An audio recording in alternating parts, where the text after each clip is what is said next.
Hello everyone, welcome to Anubha study facts. आज हम guys KVS TGT के पेपर का एनालिसिस करने वाले हैं। सबसे पहले हम सीडीपी से स्टार्ट करते हैं कि किस तरीके से क्वेश्चंस पूछे जा रहे हैं। तो सीडीपी में देखो गाइस, ग्रोथ से दो क्वेश्चंस आए हैं।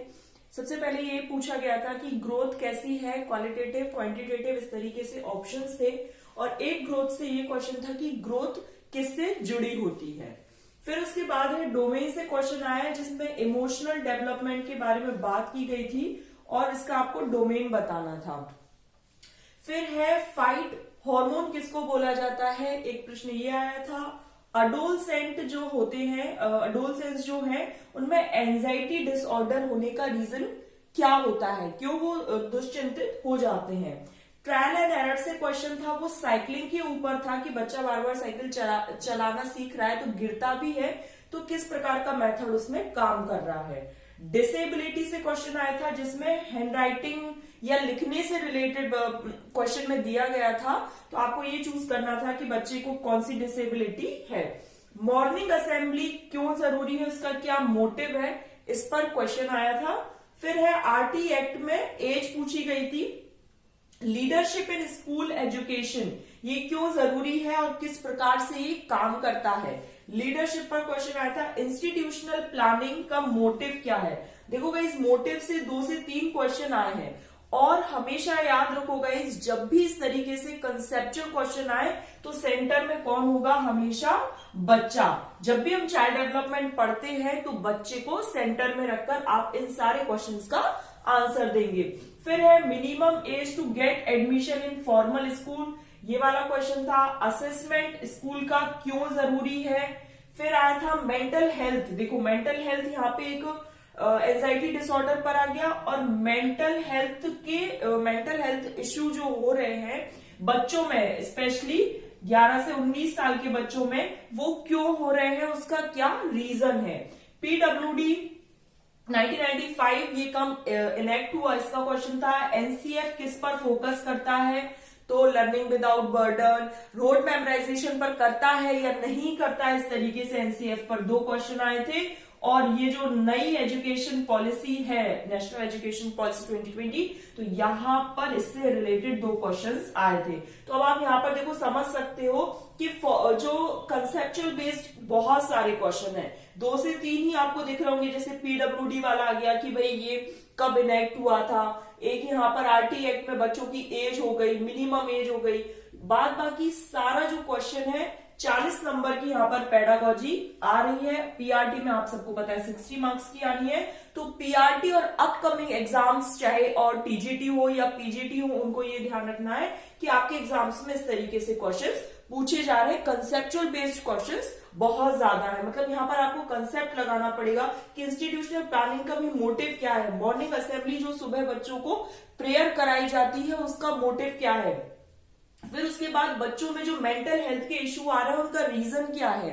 फिर उसके बाद अडोलसेंट में जो एंजाइटी डिसऑर्डर है वो क्यों हो रही है। असेसमेंट ऑफ स्कूल क्यों जरूरी है। इस तरीके से क्वेश्चंस आपको देखने को मिल रहे हैं। तो आप लोगों को जो भी अब आप तैयारी कर रहे हैं, अगर आपने इस दिशा में नहीं की है तो थोड़ा सा इस तरफ ध्यान दीजिए। कंसेप्ट बेस्ड क्वेश्चन है, मेमोराइज वाले या मेमोरी बेस्ड 2 से 4 क्वेश्चन आ रहे हैं। 40 में से अगर 4-5 मेमोरी बेस्ड क्वेश्चन और 30 से 35 आपके कंसेप्चुअल आ रहे हैं, तो आपको खुद वेटेज पता चल गया होगा कि अब आपको किस तरीके से जो अपकमिंग एग्जाम्स में उसमें ध्यान देना है। अब हम बात कर लेते हैं कि इंग्लिश और हिंदी में किस तरीके से क्वेश्चन आ रहे हैं। तो इंग्लिश में देखो, एक पैसिव आया है, एक नरेशन आई है। तो आपको ऐसा नहीं है कि अब पैसिव और नरेशन पढ़ने बैठ जाना है, ये केवल बताया जा रहा है कि भाई इंग्लिश में किस तरीके से एक्टिव पैसिव वॉइस आ रहे हैं। उसके बाद नरेशन से एक क्वेश्चन था, एक सिनोनिम था, मतलब यहाँ पे, और ये याद रखिए, एक सिनोनिम था, एक एंटोनिम था, एक नो एरर वाला क्वेश्चन था। तो यहां पर देखो आपको बहुत ज्यादा ना अब ग्रामर पढ़ने मत बैठ जाएगा, क्योंकि कम ही दिन रह गए हैं, या जिन लोगों के अब एग्जाम्स हो भी रहे, तो बस थोड़ा सा अगर आप देखना चाहे तो एक बार देख सकते हैं। एंटोनिम सिनोनिम भी बहुत इजी है। 3 ऐसे ऑप्शन दिख जाएंगे जो एक दूसरे से मिलते जुलते होंगे, तो आप चौथा अपने आप टिक कर लेंगे कि ये इस क्वेश्चन का आंसर हो सकता है। बहुत इजी से है, ये तीनों आपस में कहीं ना कहीं रिलेट कर रहे होंगे। ठीक है, तो इस तरीके से क्वेश्चन आए हैं। यहाँ पर अनसीन पैसेज नहीं है, इंग्लिश में पैसेज नहीं पूछा गया है। हिंदी की अगर हम बात करें तो हिंदी में ध्यान दीजिए, हिंदी में केवल 2 लाइन का पैसेज था, बहुत ज्यादा डीपली नहीं था, उस पर ही क्वेश्चन थे। इस पैसेज से लेकर 5 क्वेश्चन थे और जो 5 क्वेश्चन अलग थे उसमें एक संधि पूछी गई थी, एक तत्सम तद्भव पूछा गया था, आपको दिया था, उसमें आपको बताना था कि इनमें से कौन सुमेलित नहीं है। एक आपका समास का प्रश्न था, उसके बाद संधि, तत्सम तद्भव, समास का, और एक पर्यायवाची था। तो इस तरीके से ये प्रश्न आए थे आपके कि एक संधि का, एक तत्सम का, एक समास का और एक पर्यायवाची का और एक उपसर्ग प्रत्यय का। उसमें आपको ये बताना था कि किस शब्द, ऐसा कौन सा शब्द है इन चारों में से जिसमें उपसर्ग और प्रत्यय दोनों ही आए हो या दोनों ही इसमें दिख रहे हो।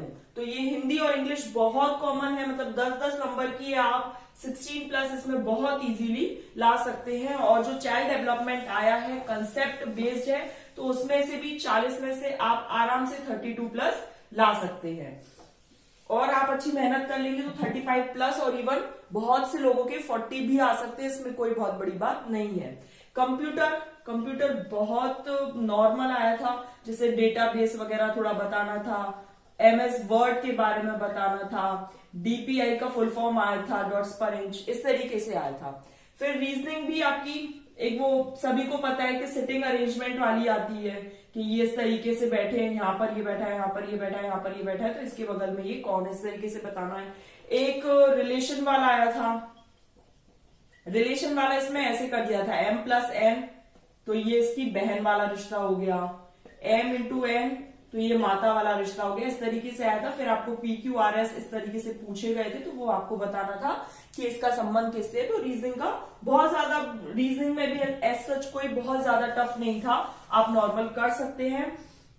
अब हम सब्जेक्ट की बात कर लेते हैं। सब्जेक्ट टू द सिलेबस आया है, कहीं से भी कोई भी आप ऐसा नहीं कह सकते कि आउट ऑफ सिलेबस क्वेश्चन दे दिया हो, सिलेबस के अकॉर्डिंग आया है। तो अगर अभी भी आप लोगों ने सिलेबस के अकॉर्डिंग नहीं पढ़ा है तो एक बार प्लीज कोशिश कर लीजिए कि लास्ट के दिनों में तो आप सिलेबस के अकॉर्डिंग थोड़ा बहुत तो देख के ही जाए कि भाई, क्योंकि सिलेबस के अकॉर्डिंग ही क्वेश्चन आ रहा है, टू द पॉइंट पूछा जा रहा है, बिल्कुल सिलेबस के अकॉर्डिंग ही आया है। 100 नंबर का जो आपका सब्जेक्ट कंसर्न है वो। तो अगर आप लोगों को ये वीडियो हेल्प करे तो प्लीज आगे से शेयर कर देना, ताकि जो लोग CDP इंग्लिश हिंदी में डर रहे हैं कि किस तरीके से होगा, क्योंकि सभी ने अपने 100 नंबर वाला पार्ट बहुत अच्छे से कर लिया है। अगर आपको अच्छा लगे तो आप आगे शेयर कर सकते हैं। नेक्स्ट वीडियो में नेक्स्ट किसी एनालिसिस के साथ मिलेंगे। Thanks for watching this video.